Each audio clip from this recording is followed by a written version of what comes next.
Hi friends, today என்ன ஸ்பெஷல்னு பார்த்தீங்கன்னா இட்லி உப்புமா. ஸோ நைட்டு நம்மளுக்கு மீதமான இட்லியை வந்து நம்ம ஒரு தண்ணியில் போட்டு நனைச்சி புளிஞ்சு எடுத்துட்டு அதை உதுத்து விட்டோம்னா நல்லா உதிரியாக கிடைக்கும். ஸோ அதை வச்சு எப்படி நம்ம இட்லி உப்புமா பண்ணலான்னு பார்க்கலாம் வாங்க.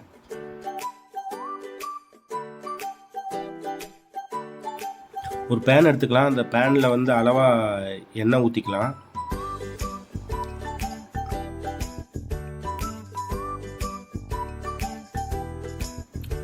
எண்ணெய் சூடானதும் அது கூட வந்து ஒரு ஸ்பூன் அளவுக்கு கடுகு ஆட் பண்ணிக்கலாம்.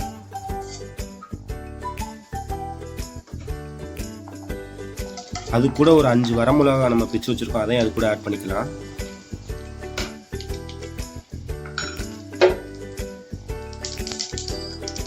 அது கூட கடலைப்பருப்பையும் ஆட் பண்ணிக்கலாம். கடலைப்பருப்பு ஓரளவுக்கு பொன்னிறமாக வதங்கினோன்னா அப்புறம் வந்து நம்ம வெங்காயம் அப்புறம் கருவேப்பிலையும் அது கூட ஆட் பண்ணிடலாம்.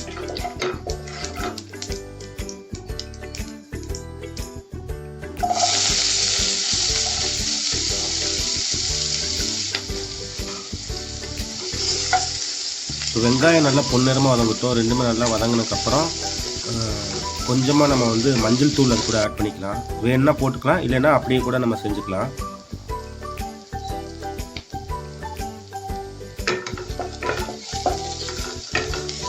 இப்போ வந்து நம்ம உதுத்து வச்சிருக்கிற அந்த இட்லியை வந்து இது கூட ஆட் பண்ணிவிட்டு நல்லா கிளறி விட்டுடலாம்.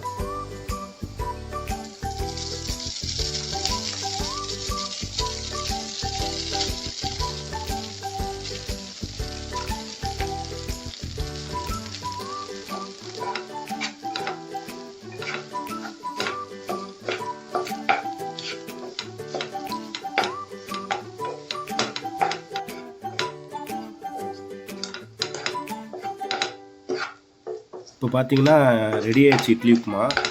அவ்வளோதான், சிம்பிளான ரெசிபி தான்.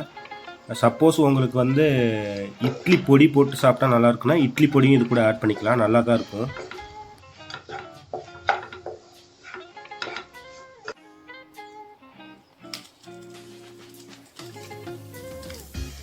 என்னோடய சேனல் பிடிச்சிருந்துச்சுன்னா லைக் பண்ணுங்கள், ஷேர் பண்ணுங்கள், சப்ஸ்கிரைப் பண்ணிடுங்க.